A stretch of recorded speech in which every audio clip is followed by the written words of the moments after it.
մարզում ապրող երեխաները ավելի sense հակված են, ավելի ուսման ծառավ են։ Որն է ճիշտ տարիքը, որ երեխան սկսի անգլերեն պարապել։ Շատ երեխաներ գնում են մասնավոր անգլերեն պարապելու։ Բավական մեծ թերահավատություն կա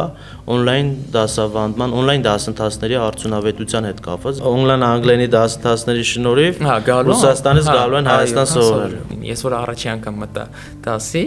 ես իմ կամերան ու ձենը փակել, ես չէի ուզում որ ինձ տեսնեին։ Կարողանան ճիշտ ուղի գտնել եւ հասկանան, որ այսօր այո, իրենց գյուղում մնալով կարող են պարապել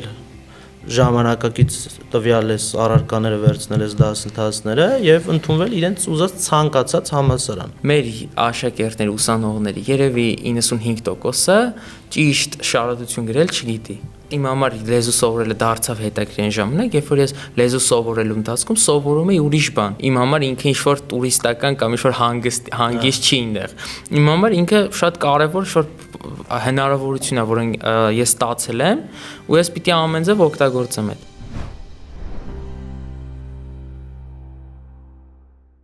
Բարև ձեզ։ Հունիսի 1-ին նշեցինք TNY հիմնադրման 11-րդ ամյակը։ Այդ կապակցությամբ մեր թիմը սկսում է հիանալի նախաձեռնություն՝ TNY զրույցների շարք, որի ընթացքում մեր հյուրերի հետ խոսելու ենք կրթության ոլորտի ամենատարբեր թեմաներից, ինչպես նաև մասնագիտական կողմնորոշման եւ կարիերայի պլանավորման այսօրվա հնարավորություններից։ Մեզ կարող եք հետևել մեր YouTube-յան, Facebook-յան եւ Instagram-յան հարթակներում, որոնց լինքերը կարող եք գտնել նկարագրությունների բաժնում։ Իսկ այսօր իմ առաջին զրուցակիցն է լինելու TNY on-line-ի ուսանող Գևորգը, ում հետ խոսելու ենք on-line կրթության արդյունավետության, Flex ծրագրին մասնակցության, մասնագիտական կողմնորոշման, ինչպես նաև մարզում ապրելու հնարավորությունների եւ դժվարությունների մասին։ Դե ինչ, սկսեցինք։ Ողջույն Գևորգ ջան։ Բարև ձեզ։ Ինչպե՞ս ես։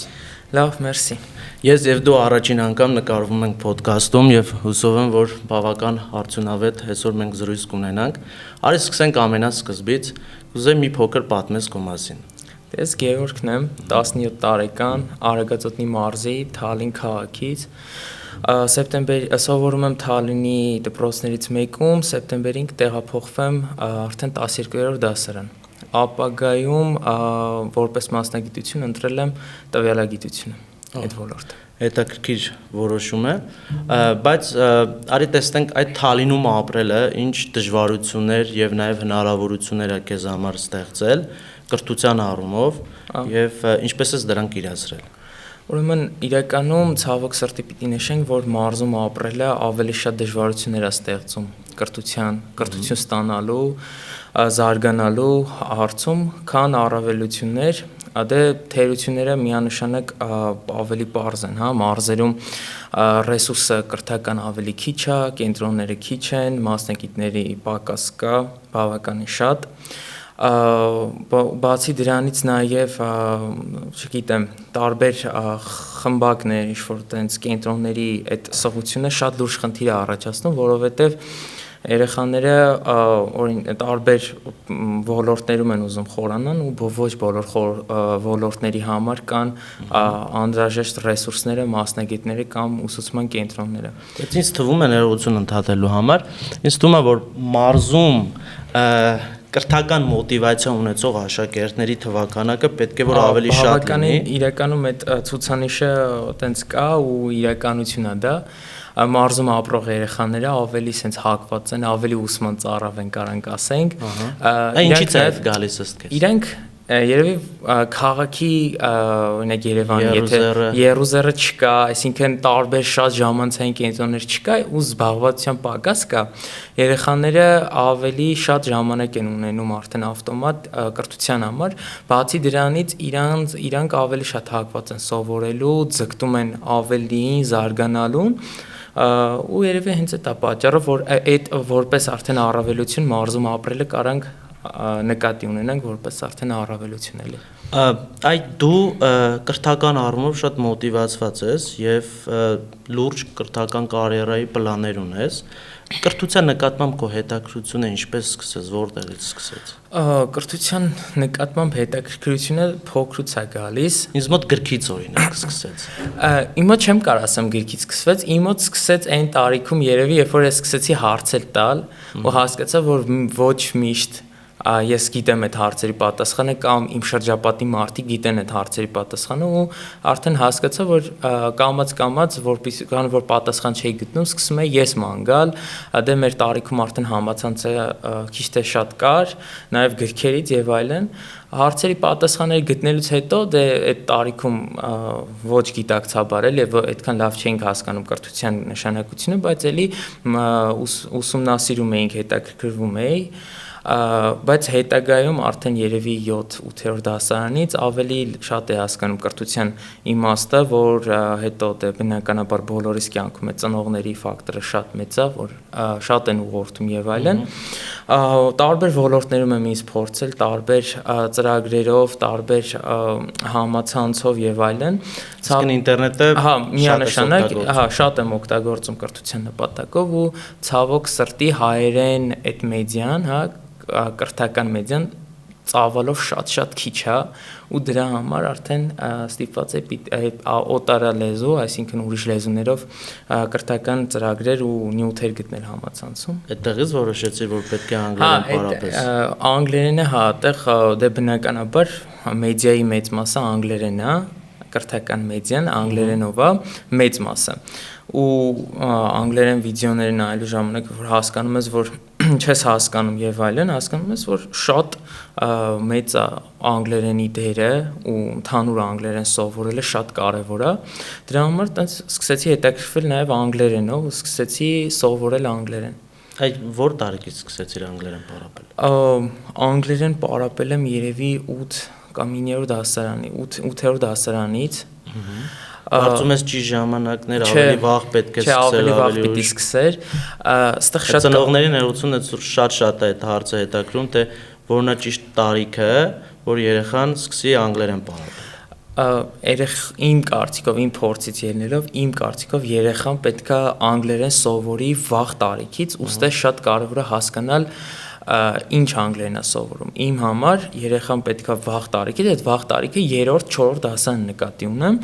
պետքա սովորի general English ընդհանուր անգլերեն այսինքն այլ մի քիչ բացատրենք ծնողներին որ general English-ը դա 4 ցանկացած լեզու սովորելու 4 ասպեկտ կա խոսել, գրել, կարդալ, լսել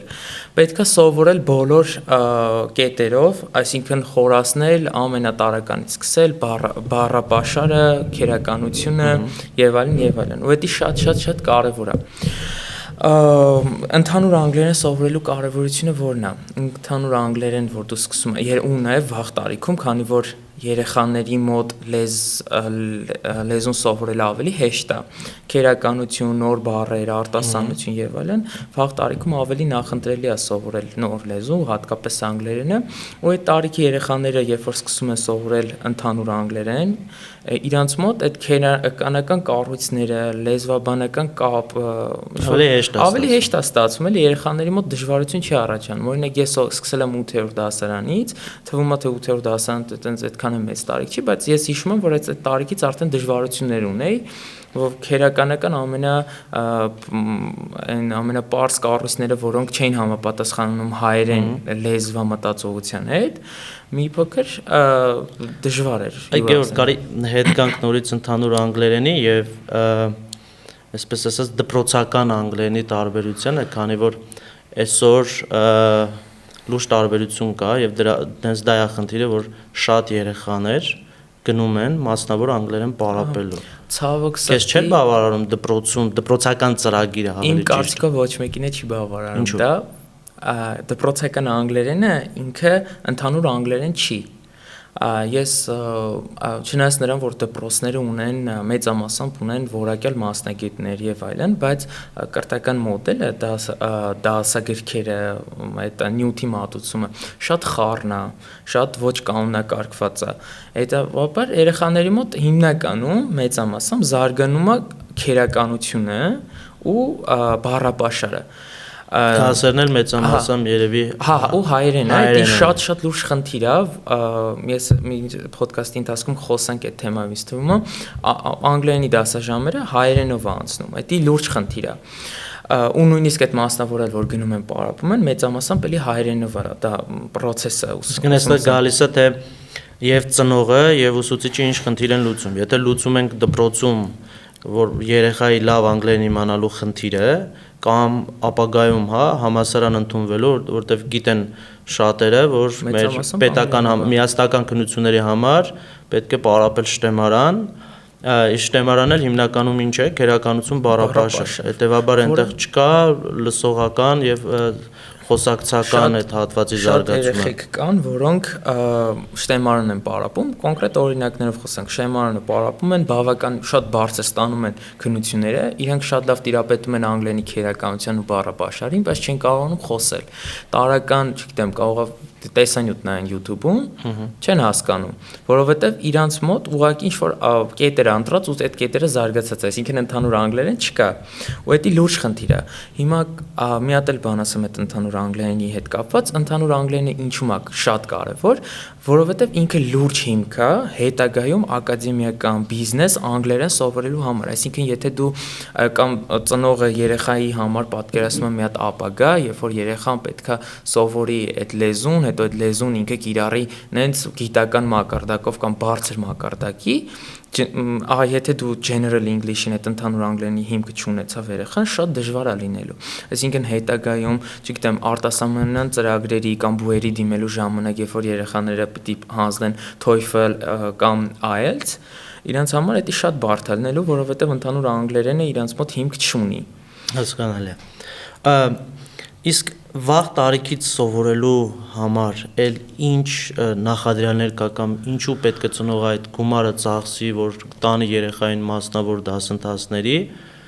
ինչ ստանա, բացի այդ, որ կարող է, չգիտեմ, ապագայում, եթե կարիք լինի TOEFL հանձնի, IELTS հանձնի։ Այսօր անգլերենը ինքը դարձել է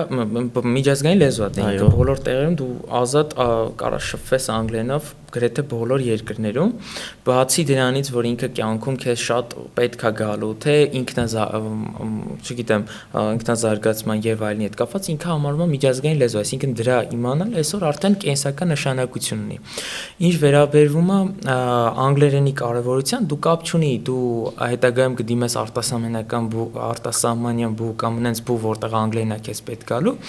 այդ կապ չունի դա։ Դու պետքա կյանքի ընթացքում կրթվես ու այդ կրթվելը նես ինչ-որ տարիք է գալի, նոր այդ տարիքից սկսվում է, չէ՞, դա սկսվում է օրինակ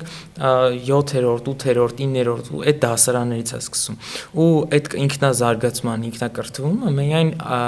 գիրք կարդալով կամ հայերեն տեսանյութեր նայելով չի կարող լինել։ Պիտի նաև ուսումնասիրես ու այսօր այդ հիմնական ռեսուրսը գալիս է ինտերնետից, ինչպես սկզբում ասացի, մեդիայի, կրթական մեդիայի մեծ մասը անգլերեն լեզվով է։ Հետևաբար շատ կարևոր է։ Որքան որ ես գիտեմ, դու քո անգլերենը զարգացրել ես on-line ձևաչափով։ Հա։ Եվ երբ սկսեցիր on-line անգլերեն պարապել, որտեղ մինչև այսօր էլ ճիշտ է, ոնց որ սառույցը գնալով հալչում է, վերջի 2-3 տարվա մեջ հատկապես, բայց բավական մեծ թերահավատություն կա on-line դասավանդման, on-line դասընթացների արդյունավետության հետ կապված եւ մենք էլ ամեն օր դա զգում ենք, երբ որ մեր ուսանողների մեծ մասին իրենք չեն առաջարկել, մենք ենք առաջարկել, ասել ենք եկեք մի հատ փորձենք, եթե ձեր դուրը չգա, okay, no problem, դրանից հետո մենք օֆլայն դասընթացներ կառաջարկենք ձեզ։ Այդպես փորձել են եւ իրենք տեսել են, որ չէ, Վասուրեն օֆլայն դասընթացներին այդքան էլ չի զիջում, մի բան էլ լիքը առավելություններ ունի։ Այդ դու էլ ես այդպես մտածում, դու ոնց ես մտածում։ Իրականում իմ մոտ էլ է այդ թերահավատ վերաբերմունք, այսինքն ոչ լուրջ վերաբերմունք եղել on-line կրթության հետ կապված։ Ես այս հարցի շուրջ մտածել եմ ու ինձ թվում է այդ գալիս է COVID-ից։ Մեր սերնդի երեխեքի համար, որովհետև շատ, քանի որ on-line կրթությունը ինքը օֆլայնի շատ է տարբերվում, ու եթե դու օֆլայնում կարաս միանգամից 30 հոգանոց դասարան կառավարես, on-line-ում դա անելը մի քիչ բարդ է։ Ու երբ որ COVID-ի ժամանակ միանգամից այդ մտավ դպրոցներն անցան on-line դասերը on-line էր, շատ դպրոցներ չկարացան, չէին հասկանում այդ ինչա կամ այդ ուսուցիչների մեծամասնությունը ինչ պատճառներով տեխնիկային չէին տիրապետում, Պետք է լուրջ խնդիր էր։ Դրա համար համ երեխաների մոտ, համ ծնողների մոտ on-line կրթությանը շատ սկսեցին վատ վերաբերել, նույնը իմ մոտ ա եղել։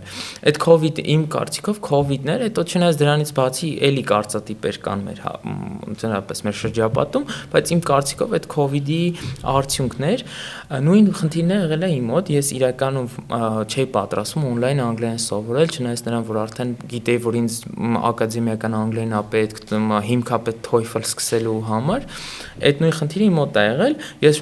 շատ վատ էի տրամադրված իրականում այդ on-line դասընթացներին, բայց առաջին 2 դասից հետո հասկացա, որ on-line-ը մինչև այդ դասը սկսել է, այսինքն բացի այդ նաև ոնց հասկանում եմ քո տարածաշրջանում դժվարություն ունեցար օֆլայն մասնագետ գտնելու, թե իրականում պարապում էի մեր Թալինում կար էլի որակյալ բաներ, բայց էլի General English-ի հետ այդքան էլ General English չէր, տարբեր տեղեր եմ իհարկե պարապել ու բացի դրանից այն չէր, որ ես դրա հիմքով կարայի գնայի TOEFL պարապեի, այսինքն հայ ես կարայի դրանով շատ լավ շտեմարան պարապեի, գնայի շտեմարանը լավ 20 ստանայի օրինակ, բայց TOEFL հաստատ չէի կարողանա։ Դրա համար ստիպված այլ ալտերնատիվ բան դադարից հետո իհարկե, հետո մասնագիտական կողմնորոշումից հետո, մի համարյա 6 ամիս դադարից հետո ես որոշել եմ անգլերեն չեմ պարապելու, ինքնուրույն եմ պարապելու ինքս իմ համար, որ հետո ինչ էր փոխվել։ Որոշել էր մասնագիտություն, որի ուղղությամբ պետք չէր անգլերեն։ Որոշել էի այդ բժշկական ուղղությամբ գնայի, պետք չէր անգլերենը, ասացի ես ինձ կսովորեմ, որ ինքնակրթության համար արդեն պետք կգար այդ ժամանակ չէի պատրաստվում պարապեի, բայց հետո մասնագիտական կողմնորոշումը փոխվեց ավելի ճիշտ ձևով, ես որոշեցի, որ պետքա անգլերեն ու բնականաբար անգլերեն պիտի պարապեի ու ինձ անգլերենի համար պետք էր հիմք, որ ես կարողանայի սկսեի պարապեի TOEFL, հետո SAT ու դրա համար on-line կրթության եկանք ու ինչ է ասում 2 դաս հետո հասկացա որ ինքը կատեգորիկ չի զիջում բառես բուն իմաստով չի զիջում օֆլայն դասընթացին դա մի բան էլ առավելություններ ունի որոնք են այդ առավելությունները իմ համար ամենաառաջին առավելությունը այն է որ դու կոմֆորտ ես դասերի ընթացքում այսինքն քո տանն ես քո սենյակում ես, չգիտեմ, քո միջավայրն է, շատ հեշտ է, հարմար է այդ ընթացքում դասանելը իրականում շատ մեծ առավելություն է։ Դու կանադական եք դասեր անում, չէ, խումբ ա եղել, ու իդեպ մեր խմբի երեխաները մեկը Գերմանիայից էր ամենասկզբից, Ռուսաստանից, այսինքն տարբեր տեղերից էին երեխեքը։ Թալին, Գերմանիա, Ռուսաստան, հա, Ռուսաստան։ Շատ է, մինչև հիմա էլ այդ ռուսաստանցի աշակերտը իմ հետ է պարապում հիանալի, նույն արդյունքը ինչ որ իմ մոտ է, նույն արդյունքը իր մոտ է կամ հակառակը։ Ինքը ներողություն որտեղ է ուզում ընդունվի։ Ինքն էլ է ուզում ամերիկյան համալսարան ընդունվի։ Այսինքն on-line անգլերենի դասընթացների շնորհիվ Ռուսաստանից գալու են Հայաստան սովորելու։ Միանշանակ ու ինքը տենց հստակ քայլելով գնում է առաջ ու ես վստահ եմ որ կստացվի։ On-line-ի հետո երկրորդ առավելությունը դա տեխնիկապես ապահովվածությունն է, այսինքն մի հատ հեռախոսով դու կարաս այնքան բան անես մի վայրկյանում, ինչը դու չէիր կարող անել, օրինակ գրատախտակից ինչ-որ կամ բան արտագրելուց, կամ օֆլայնի ժամանակ, երբ որ ուսուցիչը քեզ բացատրում է, on-line-ի ժամանակ, երբ որ նոր թեմա ես դու անանում, հա, սլայդի վրա ուսուցիչը քեզ բացատրում է, դու կարաս արագ սկրինշոթեր անես, կամ արագ սկրինշոթ անես, սկրինշոթի վրա քո ուզած հայլայթներն անես։ Հիմա ես TNY-ի մասով էլ կասեմ ուսուցման հետ կապված, այդ ամեն ինչը դու միջև առանց ինչ-որ բան սովորելու կարող ես։ Բայց նաև պայմաններ ա պետք արդյունավետ on-line դասեր ունենալու համար։ Այդ պայմանները մի հատ բան է, գադջետ է, որը մուտք ունի դեպի համացանց ու սենս։ Լավ ինտերնետ, համակարգիչ, համակարգիչ կամ հեռախոս, իհարկե համակարգիչը ավելի լավ է, բայց հեռախոսով է կարող լինի։ Ինտերնետ ու վերջ։ Եվ հանգիստ պայմաններ։ Հա, հանգիստ պայմաններ։ Հանգիստ անկյուն։ Հա, մի հատ էս կոմֆորտ զոնա ես գտնում քո համար, քո տան մեջ, որը դու վստահաբար ունես։ Ու դաս ես անում։ Ինչ է ասում, հա, կարաս արագ հայլայթներ, այսինքն միանգամից այնտեղ մեր երեխեքան ասում էին մենք կապի հետ կվախենում ենք հարց տանք on-line-ից, էլի էդի COVID-ից է գալի, որ այդ ժամանակ երեխեքին մենք ոչ թե միանգամից պիտի երեխուն Zoom-ից օգտվել, պետքա սովորացնենք, այլ պետքա սովորացնենք, թե ինչպես քեզ պահես on-line դասընթացի ժամանակ, այսինքն պիտի կամերատ բաց լինի։ Ես որ առաջի անգամ մտա դասի, ես իմ կամերան ու ձենը փակել եմ, ես չի ուզում որ ինձ տեսնեին։ Էդի չգիտեմ, էլի COVID-ի կոմպլեքսներից էր գալի, բայց ես հետո դրանից հետո հիմա այնց շատ անմիջական իրար հետ դաս ենք անում։ Պետքա կամերատ բաց լինի, պետքա իրար տեսնեք։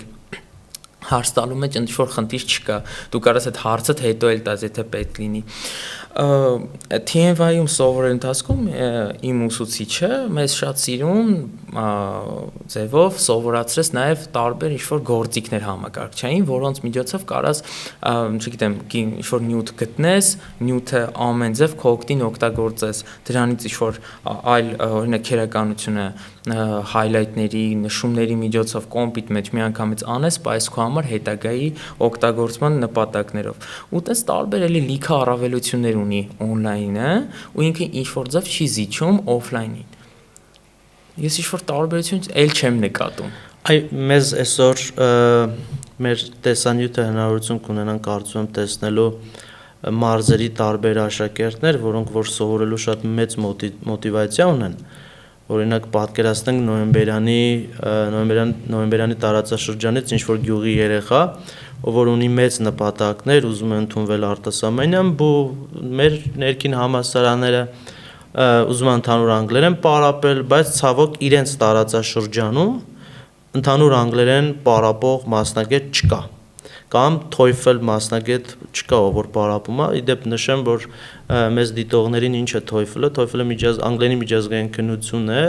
համալսարաններ ընդունվելու համար, նույնն էլ SAT-ին արդեն մաթեմի քննություն է։ Եվ հիմա տվյալ երեխան,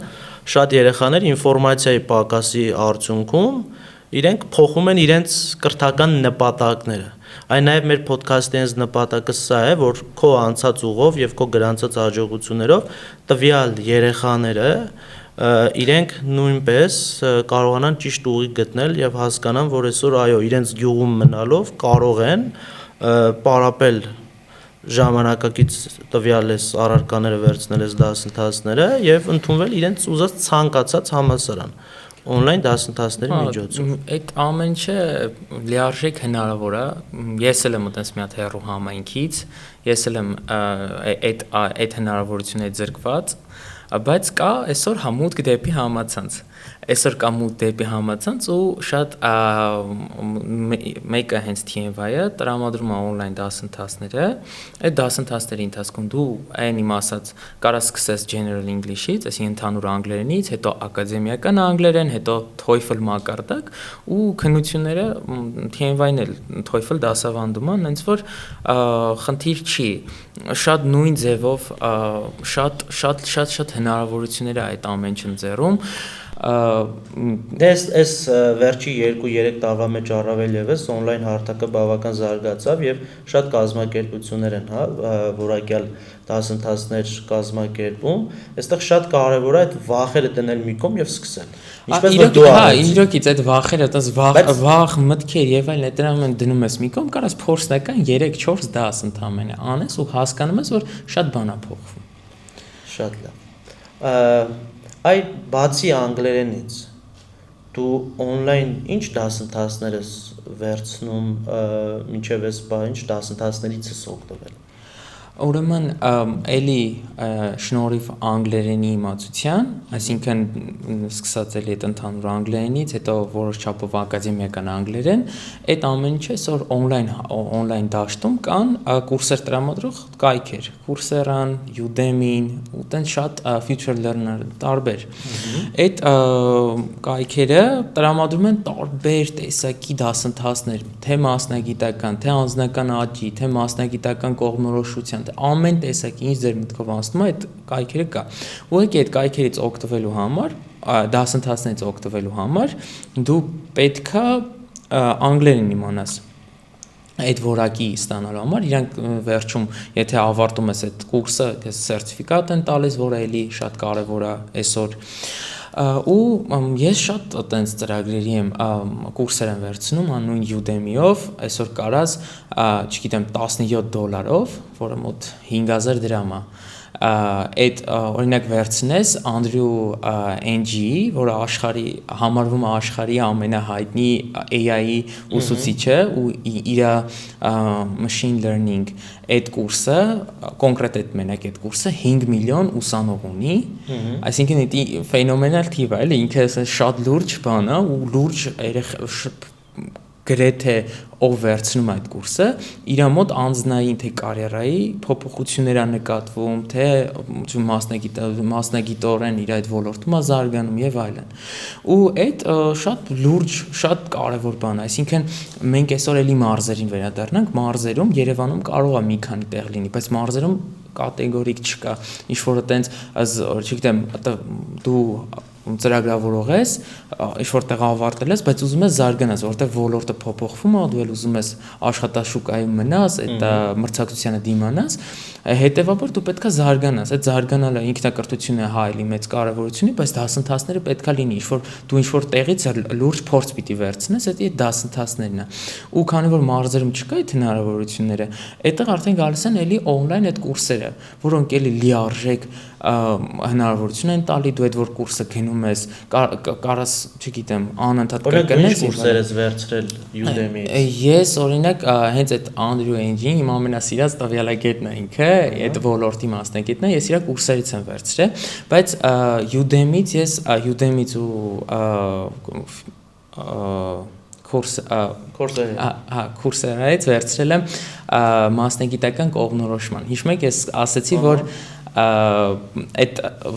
բժշկության մեջ է ուզում խորանալ, բայց որոշեցի վերցնեմ կուրս մասնագիտական կողմնորոշման։ Այդ ժամանակ ճիշտ է, իմ անգլերեն մակարդակը այս մակարդակի չէ, որ ես հասկանայի այդ կուրսը անցնեմ, բայց մոտ 70-80% հասկացա այդ կուրսի իմաստը, սովորեցի ու այդ կուրսը ինձ շատ սիրուն ձևով ուղղորդեց։ Այդտեղ շատ հենց իմ օրինակ կար, ասում էր այդ կուրսի միացած էպիզոդ կար, որտեղ բժշկության, ասում են երեխաները մեծամասամբ շատ ուզում գնան բժշկություն, այտենց երեխեքը ասում են, որովհետև երեխեքը սիրում են կենսաբանությունը, քիմիա, ոչ թե բժշկությունը։ Նույնի իմ մոտ էր, ես սիրում էի կենսաբանությունը, քիմիան, ու ուզում էի դառնալ բժիշկ։ Ու հետո ես ուսումնասիրեցի, ես չէի լսել տվյալագիտության մասին, բայց ես իմ բնույթով մարդ եմ, որ անդադ ուզում եմ ուսումնասիրի, հետաքրքրվում եմ, խորանում եմ, ուզում եմ վերլուծի ու տվյալագիտություն դրա մասին է։ Ես տեսեք, չէի լսել այդ մասնագիտության մասին, ես որ գնացի իմ ծնողներին ասացի, գիտեք, ինչ կա այս մասնագիտությունը, տվյալագիտությունը, data science-ինձ հետաքրքրում եմ, ծնողներին ասին, ինչ, այդպես մասնագիտություն կա։ Բայց հա, բարձում կա, այսօր ինքը աշխարհում լուրջ դեր ունի, բոլոր ոլորտներում կա, բոլոր տեղեր, թե տարբեր ոլորտներում, սկսած բժշկությունից մինչև, չգիտեմ, դատական համակարգ, բոլոր տեղերում կա, ինքը մեծ բանջարկ ունի, ու ես բարձր շատ բարձր մասնագիտություն է։ Այ Գևորգ, որ դու խոսում էիր քո մասնագիտական այդ ընտրության process-ի մասին, ես մտովի նախ գնացի իմ ուսանողական տարիները, նույն իմ կուրսը, հա, որ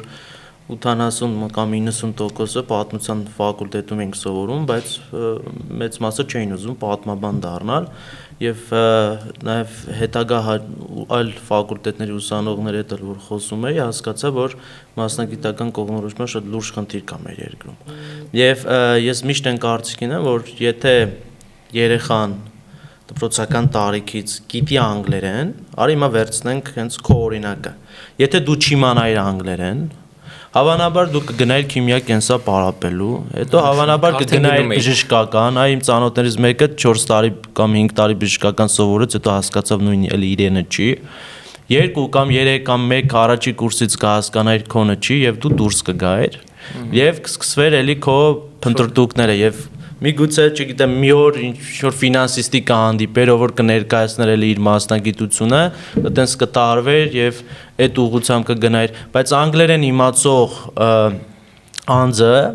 այսօր ինչ հնարավորություն ունի, ինքը հնարավորություն ունի YouTube-ով կամ Coursera-ով, Udemy-ով վերցնելու դասընթացներ, հասկանալու, անգլերենով են այդ դասընթացները, առաջին ինֆորմացիա ձեռք բերելու մասնագիտությունների հետ կապված, որից հետո հասկանալու դա իրենը թե իրենը չէ, ենթադրենք օրինակ քո նման, որ հասկացա, որ data science-ը տվյալագիտությունը քոնն է, արդեն դրանից հետո քո նշած $17, $13 ձեռք կբերի աշխարհի ամենալավագույն data science-ի մասնագետի կուրսերը եւ տանը բազկաթոռի վրա նստած ինքը այդ մասնագիտությունից կսկսի լուրջ գիտելիքներ կուտակել եւ երբ որ մտնի համալսարան արդեն ահագին փորձով եւ ահագին գիտելիքով կմտնի համալսարան այսինքն անգլերենը վաղ տարիքից իմանալու համար հենց սրա համար է պետք այսինքն ինքը ինքնակրթության լեզուն է եւ անգլերեն իմացող երեխայի մասնագիտական ճիշտ կողմնորոշման հնարավորությունները կարիերան ճիշտ դասավորելու հնարավորությունները շատ ավելի մեծ է քան չիմացող երեխային այս պարագայում դրա համար ծնողներին խորհուրդ տանք ովքեր որ մեզ կլսեն կամ չգիտեմ երեխաները ովքեր որ մեզ կլսեն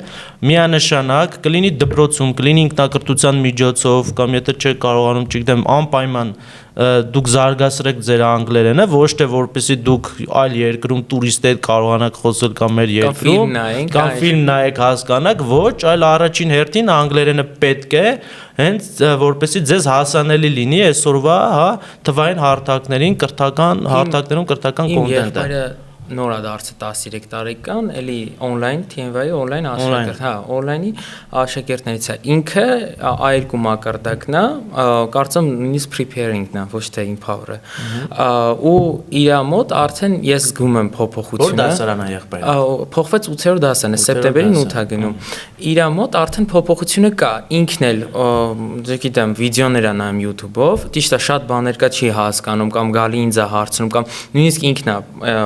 արդեն քանի որ լեզվի այդ ընդհանուր անգլերենի քիչ շատ իսկ տիրապետումը ինքը իր ձևերն է գտնում, չգիտեմ, AI-ի միջոցով կամ translate-ների միջոցով թարգմանումը հասկանում է, բայց մեծամասամբ հիմա իր կոնտենտը YouTube-ում անգլերեն է ու իր խոսակցականը ինքը առանց ակցենտ է խոսում։ Օրինակ ես որ խոսում եմ, ես իմ խոսացույցի մեջ ակցենտ եմ զգում, բայց ինքը առանց ակցենտ է խոսում, որովհետև ինքը փոքր տարիքից է ավելի սկսել, ու 7-8 դասաներին իմ երազելի տարիքը, որ ասում է, էլի այդ տարիքից պետքա սկսեի,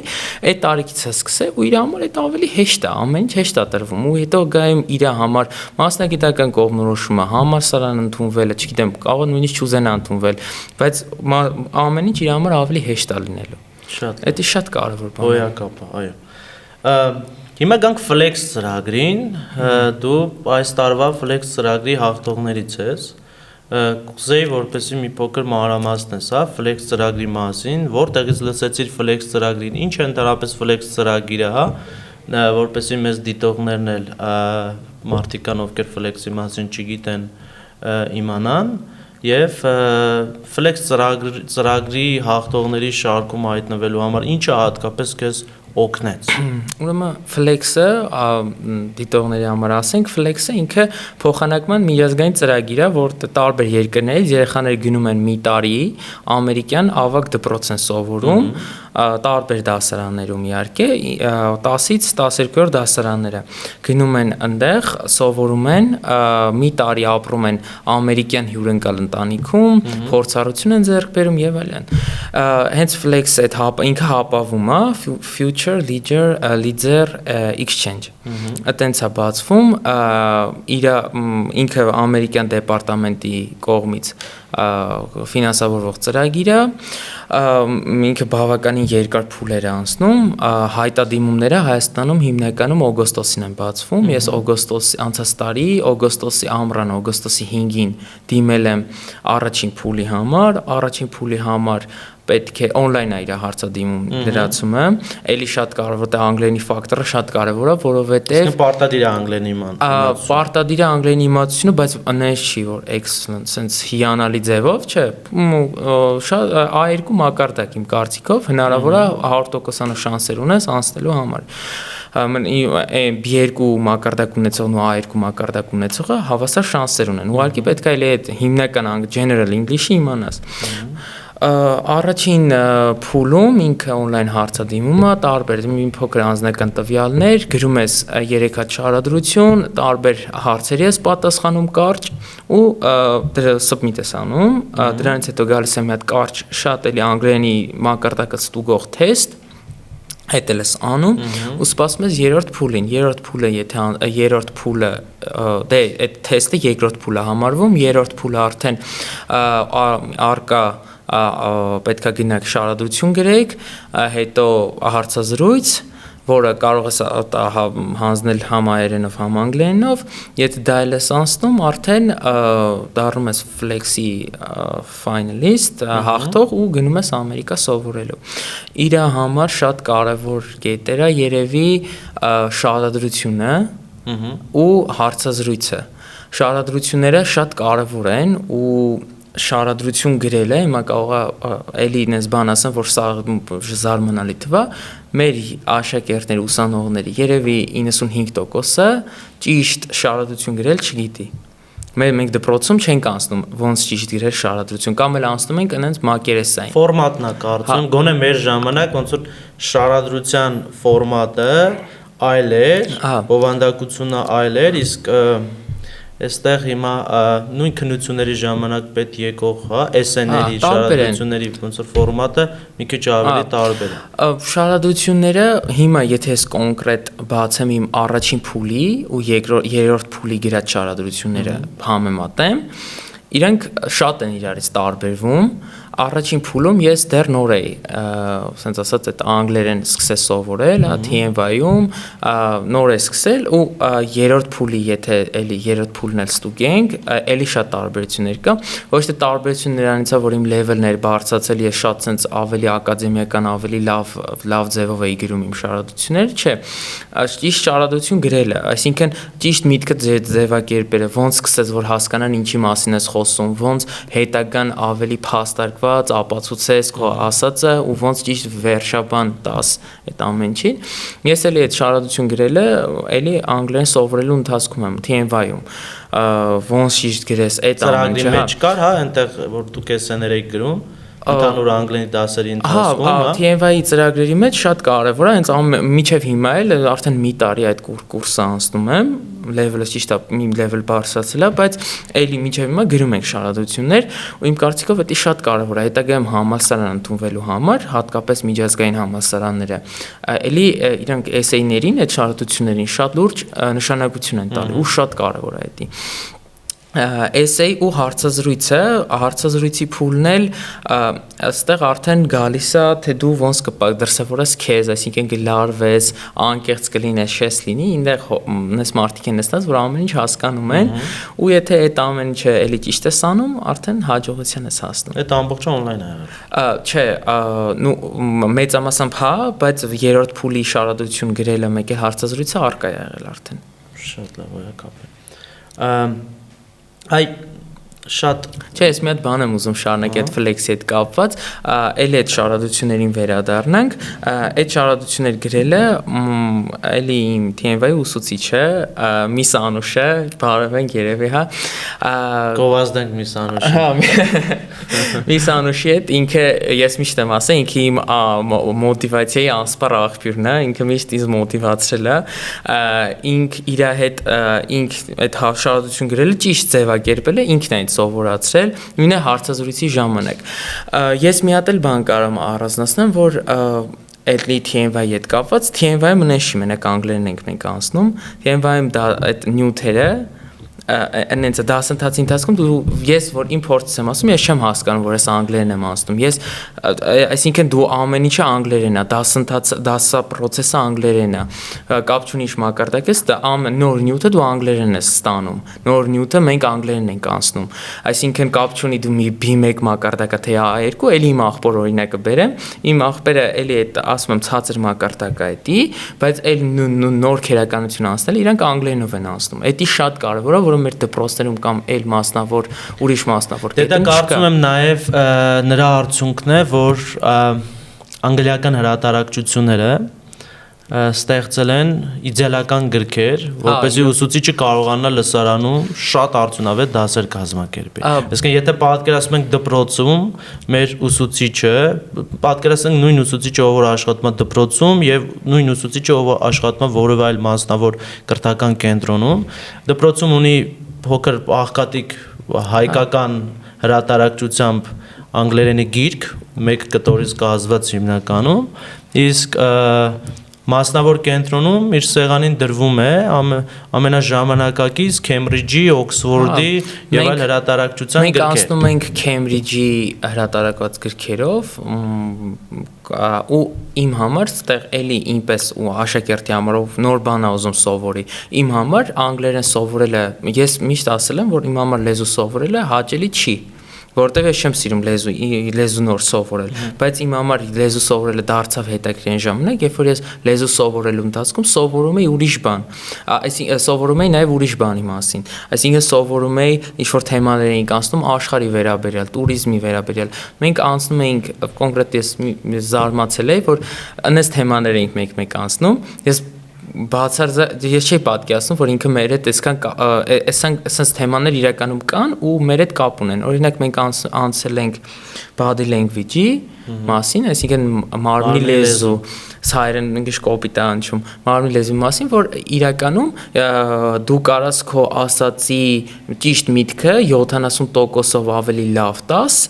օգտագործելով քո մարմինը, քո ժեստիկուլացիան կամ ոնց պետք է նոր ծանոթության ժամանակ քեզ սպայես ու դա մի քանի ժամով մենք անցել ենք այդ ընթացքում որ օրինակ 3 դաս անցել ենք այս թեման, այդ 3 դասի ընթացքում սովորել ենք 2 հատ նոր քերականություն, 100 հատ նոր բառ, այսքան նոր կառույցներ, SSS սխալների վրա են կենտրոնացել ու այդ թեման, քեզ թվում է դու այդ թեման ես անցնում, բայց թեմայի վերջում հասկանում ես, որ քո մոտ անգլերենի քերականության սս տարբեր կետեր լրացվեցին ու արդեն կոմոդ արդյունքում այսինքն բարձրանում է սովորողի կրթական մրցունակությունը, պոտենցիալը, զարգանում է աշխարհայացքը, արժեհամակարգը։ Ես մի բան էլ ասեմ, հետագամ այդ TOEFL, որ ասացինք այդ քննության մասին, այդ TOEFL-ի համար քեզ մենակ պետք չի որ դու բնիկ անգլիացու պես անգլերեն խոսած, դու պետք է նաև աշխարհի գիտելիք, աշխարհի տարբեր ոլորտներից գիտելիք ունենաս, որովհետև այդ քննությունը բաղկացած է 4 մասից, որից առնվազն երևի 2-ը շատ կարևոր է, որ դու տարբեր թեմաներից գաղափար ունենաս, որ կարողանաս խոսաս այդ գիտական թեմաներից, պատմական թեմաներից, աշխարհում տիրող իրավիճակից եւ այլն, ու դա էլի մեր on-line-ի դասընթացների ընթացքում մենք ամեն ինչ անցնում ենք։ Հետագայում TOEFL-ի համար ինձ թվում է շատ հեշտ է լինելու մեզ այդ մասը։ Շատ լավ։ Արի անգլերենից անցում կատարենք մաթեմին։ Ես գիտեմ, որ դու նաև on-line տարբերակով պարապում ես մաթեմի միջազգային SAT քննության համար ես պարապում։ Ես այդ sense ասած նշեմ ներողություն էլի շատ կարևոր է որ մենք այս ոդքասթի գլխավոր հենց միտքը որ մենք հնարավորինս շատ արդյունավետ ինֆորմացիա տանք ավագ դասարանի աշակերտներին եւ նաեւ իրենց ծնողներին TOEFL-ը եւ SAT-ին համարվում են, հա, աշխարհում բարձրակարգ բուհեր ընդունվելու այդ քննությունները։ Այդտում նաև Հայաստանի ամերիկյան համալսարան ընդունվելու համար պետքա TOEFL SAT մագիստրատուրաներ ընդունվելու համար TOEFL-ը պետքա անցնել հիմա։ Հետևաբար հիմա Գևորգը այս երկու միջազգային քննություններին, որտեղ այդ միջազգային բառը հաճախ շատ աշակերտներին է վախեցնում է։ Այո, հենց on-line էլի տարբերակով պատրաստում ես, չէ՞, SAT-ին հիմա դասընթացները անցնում ես։ Ես անցնում եմ հիմա։ Չես գալի Երևան, չես գալի Էջմիածին կամ Թալին։ Էլի մեր տարածաշրջանում չկա, Թալինում չկա, երկու ձև ունես, կամ պետք է ինքնուրույն պարապես, որը բավականին բարդ է, որովհետև ոչ թե SAT-ն է բարդ, չէ, SAT-ն բարդ չի, ուղղակի ինքը տարբերվում է մի փոքր մեր այն մաթեմատիկայից, որը մենք անցել ենք դպրոցում։ Մի փոքր բարդ է տանելը ու կամ էլ պետքա գնաս կամ on-line ընտրես։ Քանի որ ես արդեն իմ մեջ այդ կոմպլեքսները, այդ վախերը, այդ թերահավատությունը, ասենց ասած, հաղթահարել էի, որտեղ արդեն անգլերեն էի պարապում, ես որոշեցի, որ պետքա էլի on-line պարապեմ SAT-ին ու ես գտնում եմ, որ լիարժեք մոտ արդեն կլերանը 2 ամիսա որ պարապում եմ։ Երբ ես պատրաստվում հանձնել։ Օգոստոսին, այսինքն այդ միջազգային քննության համար ընդհանրապես 5 ամիսա պետք է։ Այսինքն եթե ստեղ էլի ասենք, որ այդ միջազգային բուհեր ընդունվելու համար շտեմարանային անգլերեն կամ շտեմարանային մաթեմատիկով կարող է շտեմարանային մաթեմատիկան մի քանի անգամ ավելի բարդ լինի SAT-ից։ Դե էսեթին մինչև 9-րդ դասարանի մաթեմատիկա եւ հիմնականում մաթեմատիկական տրամաբանությունն է շատ կարևոր ստեղ, ինքը կարող է այնց հարց տա, որ եթե նմանատիպ հարցերը մեր մաթեմատիկայի դասագրքերում շատ པարզ է ձևակերպված, շատ հանգիստ գտնում ես, այնտեղ մի փոքր նույն բանն է գրած ու տրամաբանություն պետք է ունենաս, որ հասկանաս, որ նույն բանն է գրած։ Ու ընդհանրապես 2 ամիս եմ պարապում, համարյա մեծ մասը թեմաների անցել ենք։ Մի քանի երևի թեմայա մնաց անցնենք ու արդեն կանցնենք թեստերին վարժվելու վրա, այսինքն որտեվ SAT հանձնելու համար նաև տեխնիկա է պետք, արագ գրելու, էլի այդ քննությունը on-line ձևաչափով անցկացվում, տարբեր տեղեր ու դրա համար պետքա մի փոքր տեխնիկապես պատրաստ լինես այդ ամեն ինչին։ Բայց էլի գտնում եմ, որ on-line կրթությունը լիարժեք, որովհետև նույն գրատախտակը էկրանի վրա երևում է, ավելի լավ, մի բան է դու եթե ինչ-որ բան չես հասկանում, մի բան է դու կարաս ուսուցչի գրատախտակի վրա գրես on-line, այդ ամեն ինչը սովորելու վրա է, իմ կարծիքով շատ հեշտ է այդ հաղթահարելը, հատկապես այսօրվա երեխեքի համար, որ երևի 3-4 տարեկանից արդեն բաներին, այդ հեռախոսներին, գադջետներին տիրապետում են, էլի։ Այ օգոստոսին կհանձնես, սեպտեմբերին կամ օգոստոսի վերջից գնալու Ամերիկա։ Օգոստոսի սկզբին։ Շատերը նաև եթե անկեղծ ֆլեքսից միգուցե նաև խուսափում են, որտեղ մտածում են, որ տարի են կորցնելու։ Որտեղ 11-ը հիմա դու ավարտում ես գնում ես։ Հա։ Հետ ես գալու նստես 12-րդ դասարան։ Ես եմ կամավոր եմ ընտրել այդ, որ կամ կրկնեմ, երեխաներ շատ կան, որ 2 դեդլայնով էին Ամերիկայից հետ գալիս, մի հատ մայիսի 15-ին, մի հատ հունիսի 12-ին։ Եթե մայիսի 15-ին հետ գայի Հայաստան, 26 թվականին արդեն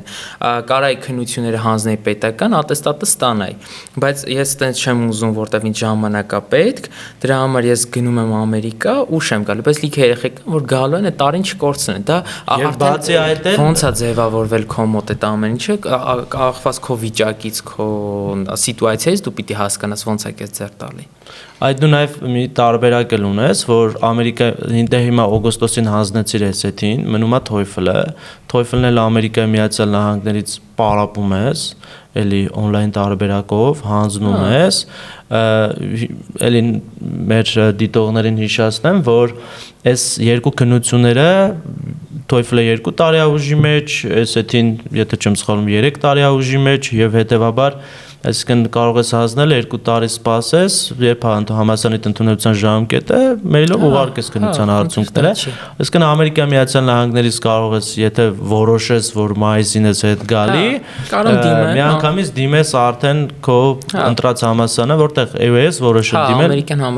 Ամերիկյան համալսարանը ես որոշել դիմել, երկրորդ դեդլայնով դիմել եւ սպասել ընդունելությանը։ Իրականում այդ որ վախենում են ճիշտ է, ֆլեքսից շատ երեխեք կան, որ առաջի անգամ են լսում այդ գնալ գալու հետ կապված, բայց օրինակ այս տարի երեխեք կան, արդեն ընդունվել են համալսարան, բայց գնալու են Ամերիկա գան, որովհետև ֆլեքսը ինքը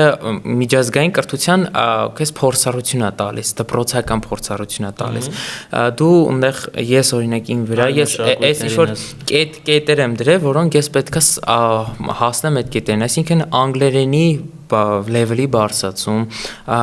մենակ ապրելու, այսինքն մենակ ապրելու սովորելու փորձառություն, մշակութային փոխանակում, այսինքն շփվում։ Ինքը քեզ տալիս է միջազգային փորձառություն, այսինքն դրանից հետո ավելի միջազգային համալսարաններ դիմելու համար, թե բակալավրի, թե արդեն մաստեր մագիստրատուրայի համար եւ այլնի համար ավելի հեշտ է լինելու քո համար։ Ու այս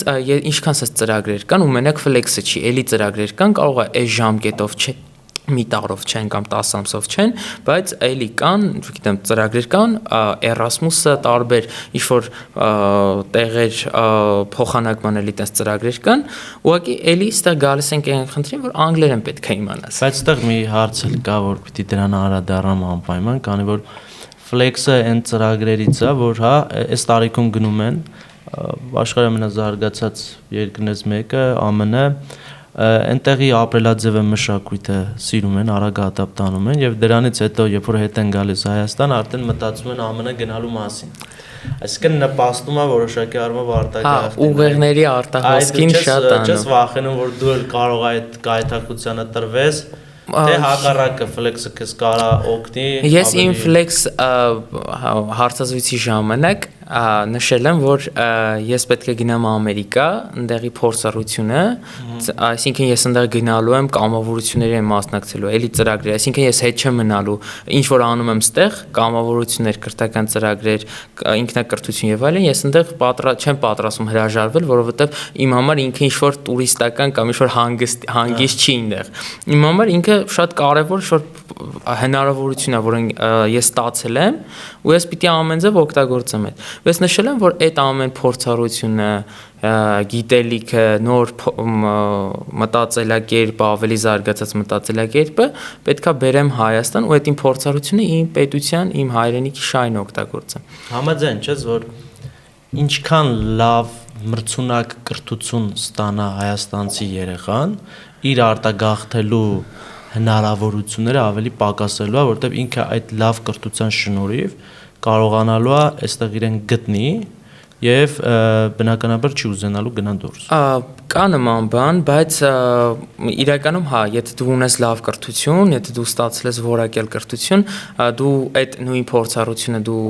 կարաս տեղ բերես, քո ուժերով սկսես ու ինչ-որ ահավոր լուրջ հաջողությունների հասնես։ Ահավոր լուրջ ճիշտ չի, բայց շատ լավ հաջողությունների հասնես, բայց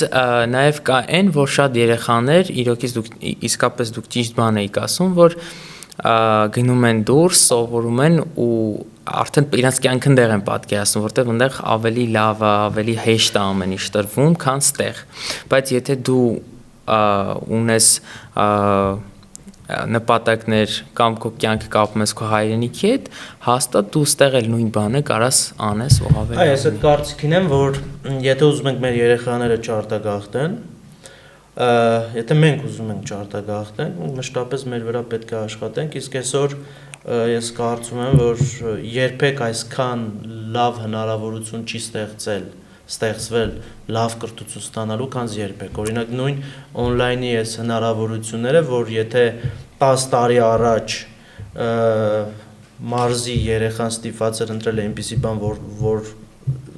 որը իր տարածքում կար, հա, դասընթաց եւ այլն, այսօր այլևս այս աշխարհագրական պատնեշները չկա։ Հետևաբար, այսօր լավ կրթություն ստանալու համար կարող ենք ասել գնալով էլ ավելի պակասում են այս խոչընդոտները։ Եվ այս հնարավորությունը պետք է միանշանակ իրացնել, հետո հետ գալ մեր երկրին ծառայել եւ մեր երկրի զարգացմանը նպաստել։ Շնորհակալություն Գևորգ ջան, եւ վերջին հարցս կուզենամ քեզ տալ, ի՞նչն է քեզ կրթության մեջ մոտիվացնում, որն է այդ աղբյուրը։ Մոտիվացիոն աղբյուրը կրթության հետ այսօր մենք մի հատ sense ժամանակաշրջանում ենք ապրում, որ ամեն փոփոխությունները sense ամեն վայրկյան, ամեն ժամ, ամեն sense անընդհատ փոփոխություններ է կատարում ու այս փոփոխությունների այս շրջանակներում եթե դու ուզում ես գոյատևես, եթե դու ուզում ես քո տեղը գտնես, դու պետք է կրթված լինես։ Ու նես չի է համասան ավարտեցիր վերջ, ոնց որ անում են շատերը։ Դու պետք է ինքնակրթվես։ Այդ ինքնակրթությունը կլինի նոր բաներ սովորելով, նոր բաներ կարդալով, ուսումնասիրելով կամ թեկուզ այս կուրսերով, որ մենք ասում ենք, որ անգլերեն լեզվի միջոցով կարան շատ սիրուն վերցնեն ու օգտագործեն իրենց շահերին։ Այսօր ամեն ինչ, եթե դու ուզում ես հատկապես եթե իմ մասնագիտությունը, քանի որ թվային մասնագիտություն է, ու այսօր շատ sense մի հատ ինովացիոն փոփոխության միջոցով մենք տեսնում ենք ինչքան մասնագիտություններ են դուրս գալիս խաղից, թեկուզ այս արհեստական բանականության զարգացումով եւ այլն եւ այլն։ Եթե դու ուզում ես մնաս այս շատ մրցունակ շուկայում պահես քո տեղ ու լինես պահանջված մասնակից, դու պետք է սովորես։